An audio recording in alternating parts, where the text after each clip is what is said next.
Guys, इस video में हम मल्टी लेवल क्यू शेड्यूलिंग के बारे में देखने जा रहे हैं और हम इस वीडियो में ये देखेंगे कि मल्टी लेवल क्यू शेड्यूलिंग क्या होती है और मल्टी लेवल क्यू शेड्यूलिंग का क्या फायदे होते हैं और कैसे वो सीपीयू शेड्यूलिंग में काम करती है। ठीक है, तो गाइस बिना किसी देरी के चलिए स्टार्ट करते हैं। गाइस, आज का टॉपिक हमारा होने वाला है मल्टी लेवल क्यू शेड्यूलिंग। तो लास्ट वीडियोस में जो कि हम सीपीयू शेड्यूलिंग के बारे में पढ़ रहे थे, जिसमें हम राउंड रॉबिन, एसजेएफ, एफसीएफएस के बारे में हम पढ़ रहे थे। उसमें क्या होता था कि उसमें सिंगल रेडी क्यू होती थी। ठीक है, तो कोई भी प्रोसेसेस हम एग्जीक्यूट करवाना चाहते थे तो वो हम एक ही रेडी क्यू में डालते थे और उसी रेडी क्यू से आगे वो सीपीयू में जाते थे एग्जीक्यूट होने के लिए। लेकिन मल्टी लेवल क्यू शेड्यूलिंग में क्या है, मल्टी लेवल क्यू शेड्यूलिंग में अलग अलग आपके रेडी क्यू हैं, depends upon type of processes you are executing. तो अलग अलग जो प्रोसेसेस हैं उसके हिसाब से आपकी अलग अलग रेडी क्यू बनी हुई है। तो इस वीडियो में हम यही देखेंगे कि अलग अलग रेडी क्यू कैसे काम करती है मल्टी लेवल क्यू शेड्यूलिंग में।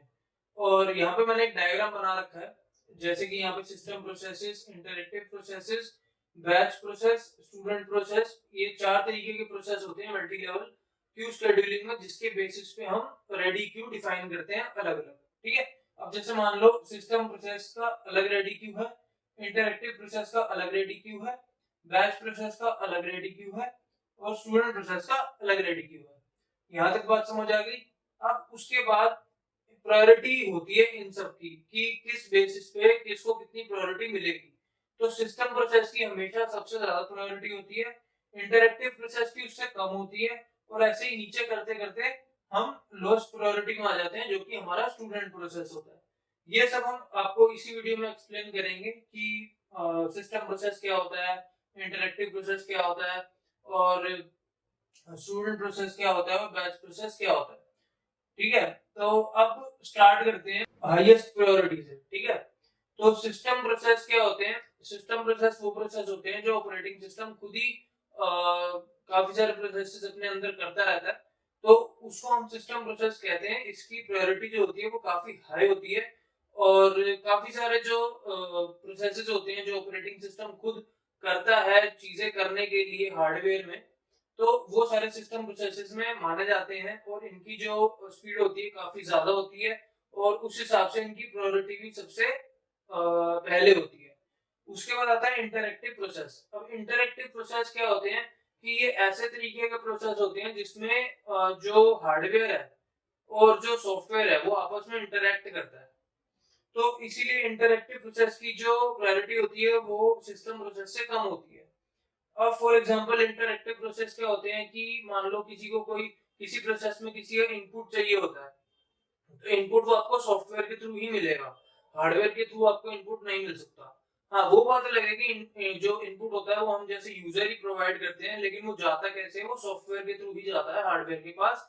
तो इसीलिए इंटरएक्टिव प्रोसेस नाम दिया गया है और इसकी प्रायोरिटी जो होती है वो सिस्टम प्रोसेस से कम होती है। उसके बाद आता है बैच प्रोसेस। अब देखो बैच प्रोसेस में क्या होता है, कई सारे प्रोसेसेस होते हैं जिनका एक बैच बना के हम एक ही साथ एग्जीक्यूट करवाते हैं, क्योंकि वो सिमिलर काइंड ऑफ प्रोसेसेस होते हैं जो कि हम बैकग्राउंड में रनिंग करवाते हैं। तो बैच प्रोसेसेस अगर आपको अच्छे से समझना है तो इसकी मैंने वीडियो बना रखी है, वहां जाके देख सकते हो। बाकी बैच प्रोसेस में अलग अलग तरीके के प्रोसेसेस होते हैं जिनका काम सिमिलर होता है, उसका हम एक बैच बनाते हैं और उसको हम सीधा एग्जीक्यूट कराने के लिए भेज देते हैं और ये बैकग्राउंड में एग्जीक्यूट होता रहता है। तो इसकी जो प्रायोरिटी होती है वो इंटरएक्टिव प्रोसेस से भी कम होती है। उसके बाद आता है स्टूडेंट प्रोसेस। देखो स्टूडेंट प्रोसेस क्या होता है कि उसकी जो प्रायोरिटी होती है काफी कम होती है और मेन जो मैं स्टूडेंट प्रोसेस के लिए आपको बताना चाहता हूँ कि इसकी प्रायोरिटी बिल्कुल सबसे नीचे आती है। ये काम कैसे करता है, तो यहाँ पे मैंने एक सेंट्रल प्रोसेसिंग यूनिट जिसको हम सीपीयू कहते हैं वो है। अब फॉर एग्जांपल मान लो हमारे पास प्रोसेसेस हैं P1, P2, P3, P4, P5, P6 और P7। ठीक है, अब ये काम कैसे करेगा? फॉर एग्जांपल P1 और P2 एक प्रोसेस है जो कि हाईएस्ट प्रायोरिटी की है सिस्टम प्रोसेस। ठीक है, तो सिस्टम प्रोसेस जो कि सबसे ज्यादा हाई प्रायोरिटी की है। अब फॉर एग्जांपल मान लो इसका जो एग्जीक्यूशन टाइम है, ठीक है, तो P1 का एग्जीक्यूशन टाइम हम 10 यूनिट मान लेते हैं और P2 का भी एग्जीक्यूशन हम 10 यूनिट मान लेते हैं। तो दोनों का 10 10 यूनिट टाइम है तो P1 और P2 दोनों को एग्जीक्यूट होने में कितना टाइम लगेगा? 20 यूनिट्स। तो तब तक क्या होगा, तब तक जितनी भी यहाँ पे प्रोसेसेस आ रही हैं इंटरएक्टिव प्रोसेस में, बैच प्रोसेस में, स्टूडेंट प्रोसेस में, वो सारी वेटिंग पीरियड में चली जाएंगी कि जब तक ये अच्छे से एग्जीक्यूट नहीं होती, पूरी तरीके से एग्जीक्यूट नहीं होती सीपीयू में, तब तक ये जो तीन है ये होल्ड स्टेज में रहेंगी, मतलब इनको कोई एग्जीक्यूट नहीं होगा, इनका कोई एग्जीक्यूशन नहीं होगा जब तक ये दोनों एग्जीक्यूट नहीं हो जाती, क्योंकि इनकी प्रायोरिटी सबसे ज्यादा हाई है। वैसे ही मान लो अगर यहाँ पे P1 P2 एग्जीक्यूट हो गए और P3 यहाँ पे एग्जीक्यूट होने वाला है या रेडी क्यू में आ चुके एग्जीक्यूट होने के लिए, तो उसी हिसाब से अगर मान लो सिस्टम प्रोसेस में कोई प्रोसेस अब नहीं बची है, तो second highest priority interactive process की होती है, जिस वजह से जो बाकी के दो हैं, बैच प्रोसेस और स्टूडेंट प्रोसेस, इनको रुकना पड़ता है अपनी प्रोसेस को एग्जीक्यूट करवाने के लिए, क्योंकि इसकी जो प्रायोरिटी है अभी के टाइम पे सबसे ज्यादा है। तो फॉर एग्जांपल मान लो वैसे P3 P4 की एग्जीक्यूशन टाइम 5 यूनिट्स है, तो 10 यूनिट्स तक यानी 5 P3 P4 यूनिट के एग्जीक्यूट होने तक इन दोनों प्रोसेसेस को होल्ड स्टेज में रहना होगा, जो कि आइडल स्टेज होती है, जिसमें कोई प्रोसेस इन दोनों प्रोसेसेस की एग्जीक्यूट नहीं होगी। वैसे ही मान लो अगर यहाँ पे इन दोनों प्रोसेसेस का भी एग्जीक्यूशन हो जाता है और हमारे पास कोई सिस्टम प्रोसेस और कोई इंटरएक्टिव प्रोसेस नहीं होती है, तो फिर बैच प्रोसेस का नंबर आएगा। बैच प्रोसेस का नंबर आते ही ये एग्जीक्यूट हो जाएगी, जैसे कि यहाँ पे इसका यूनिट टाइम दे रखा था, सेम तरीके से यहाँ पे एग्जीक्यूट हो जाएगा। लेकिन उसका इन सब का नुकसान क्या है?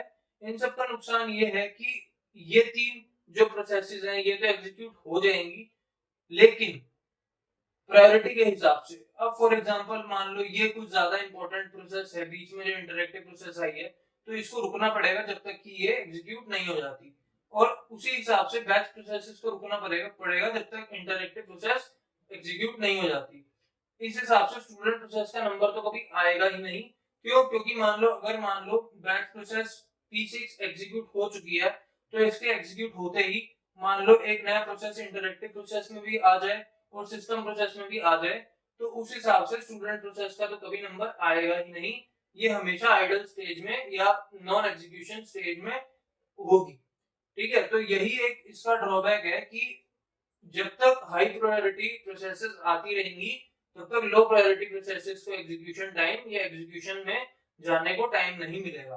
तो यही एक इसका बेसिक फंडा है कि मल्टी लेवल क्यू शेड्यूलिंग क्या होती है। इसमें हमने अलग अलग तरीके से अलग अलग प्रोसेसेस के टाइप से हमने क्यू बना रखे हैं, रेडी क्यू, जिसमें कोई भी हमारा सीपीयू शेड्यूलिंग काम कर सकती है, जैसे राउंड रॉबिन हो गई, एफसीएफएस हो गई, एसजीएफ हो गई, या प्रायोरिटी हो गई।